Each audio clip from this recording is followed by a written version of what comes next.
Hello, my friends. Miss Dolier here. I know we struggled a little bit with solving equations with fractions and the variable on both sides, so I'm going to give you a little run through. Watch it and send me any questions you have. So all our vocab is the same. All our steps are the same. We use powers of 10 if we have decimals, but we know that in this one we're going to have fractions. So we're going to use least common multiples. And I'm going to give you an example of that first because I noticed some confusions earlier. So if I have 2 and 3, I can list these numbers out. I can go, okay, well, 2 goes 2, 4, 6, 8, 10, on and so forth. 3 goes 3, 6, 9, 12, 15, and I even want to add 12 in here because I want you to see both of them. They both have 12 in common and 6. So that means the least common multiple is 6, okay? Not 12, but 6. 6 is the smaller one. That's what a least common multiple is. It's a number that they both go into. That's the smallest. So if you don't know them off the top of your head, list them out. All right, then we box all our variables, circle all our constants, and combine like terms if needed. Make sure to identify the smallest coefficient and apply inverse operations.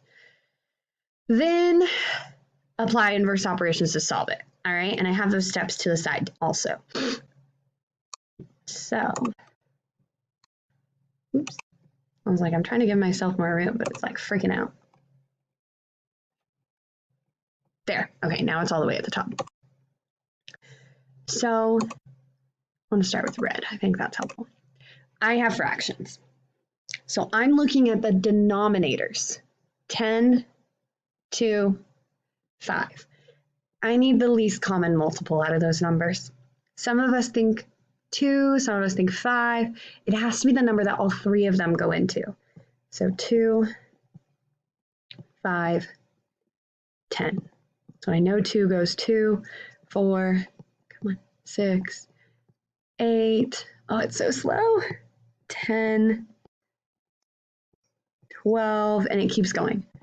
5 goes 5, 10, 15, 20, keeps going. 10 goes 10, 20, 30, 40. I didn't need to write out all these numbers. And if you had already seen it, you could skip that part and go on. But the only one I see that they have in common, I do see that 5 and 10 have 20 in common, and 2 would also get to 20. But the smallest one is 10. That means that all three of those numbers go into 10. So that is the number I'm going to multiply the entire equation by. And I'm going to do that because it will simplify my fractions and make them whole numbers. Okay? So I'm going to multiply, I'm going to distribute 10 to every single number in the equation. All right, and I'm going to try to be really specific with colors and everything. So I'm taking this whole equation, 7/10 n, multiplying that by 10. And remember that there's an imaginary 1 under all whole numbers.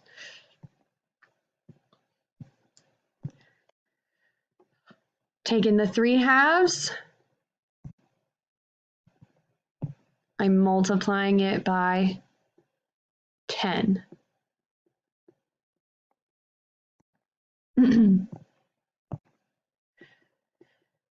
It's still equal, so then I'm taking the 3/5 n. I'm going to multiply by 10, but it keeps taking me a while to go through the colors. So I'm also going to take the 2 and multiply by 10.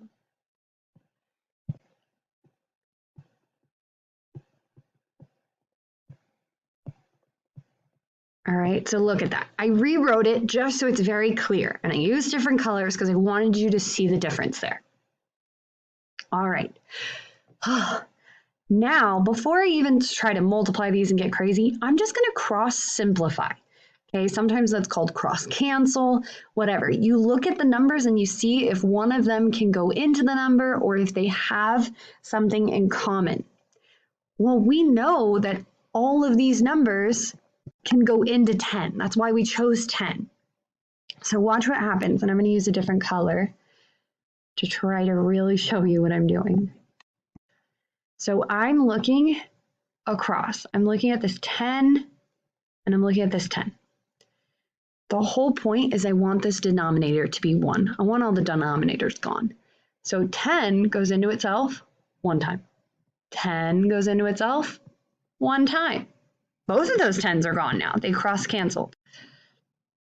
Here, I'm looking at 2 and 10. I'm looking across right there. 2 can go into itself once, and 2 can go into 10 5 times.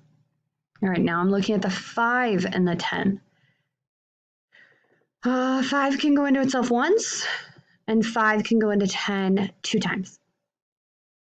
And then I don't have a fraction over there, so I'm going to leave it. So now that I've cross-simplified, I am going to continue the multiplication. All right, and I want to use a different color because I really want you to see that this is a whole new step. All right, I'm looking up here. 7 times that 1 is 7. And 1 times, right here, this 1, come on, this 1 times 1, it's also 1, but I don't need to put that there. I made it so everything on the bottom has a 1. So I'm getting rid of my denominators. They're not important anymore. That was the whole reason I did this. So I have 7n, because I can't forget that that n is there. Now I have 3 times 5. That's 15. All right, I have 3 times 2. That's 6, and this is where my n was. So even if you forgot the n's, like go back up to the problem and you could see them right there. And then I know 2 times 10. That's 20. The whole reason I did what I did was so that I didn't have fractions. I didn't need to make common denominators and try to add, subtract, multiply, divide with them, because it can get pretty stressful and it's really easy to make a mistake. You can make a mistake doing what I just did, but at least there it's like one place where it would have happened and I could maybe go back and find it, where it'd be a lot harder to figure it out in the equation. So now I solve it the same way I was doing before. I'm going to box my variables, circle my constants. Okay, 7n is a variable. 15 is not. 6n is a variable. Like, right? I'm on to this step. Circle my constants. Positive 15, positive 20. Did it. Now I'm on to the third step. Identify the smallest coefficient and apply the inverse operation. Okay, well, I've got 7n and I've got 6n. So 6n is smaller. When I say apply the inverse, I'm talking about making it 0. Right now, 6n, the whole thing, is being added to 20, and it's a positive. So I need to subtract it. I'm going to use a different color. So I subtract 6n from both sides. And again, the reason I do that is 6n subtract 6n, that's 0. Now this is gone. And then I'm going to bring everything down. I didn't do anything to the 20, so it stays exactly where it was. And I didn't do anything to the 15, so those are still equivalent. 7n, however, subtract 6n is just 1n, and 15 was a positive. All right, so this one worked out nicely because now there's nothing in front of my n. Sometimes that doesn't happen though. Sometimes we've got to divide after. But now I solve this like a normal equation. I'm gonna use a fun color now because this is stuff we've worked on. I need to subtract 15 since it's being added. Woo. And whatever I do to one side, I do it to the other. So now that made 0.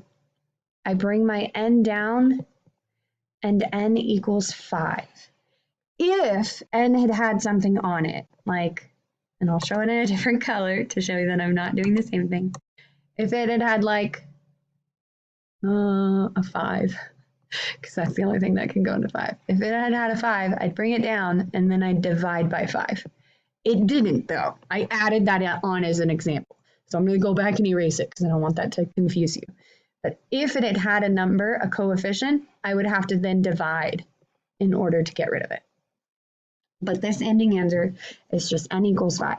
It took work. I'm not going to deny that. That took me 10 minutes, but I was also explaining every tiny piece and trying to be as clear as possible. When you do it, you don't have to do that. So you can get this problem done much faster than I just did. But look over it. Try to figure it out on your own. Try to recreate what I did. And then if you're still confused, send me questions. Let me help you. All right? Well, thank you, friends, for watching, and I'll see you later. Bye.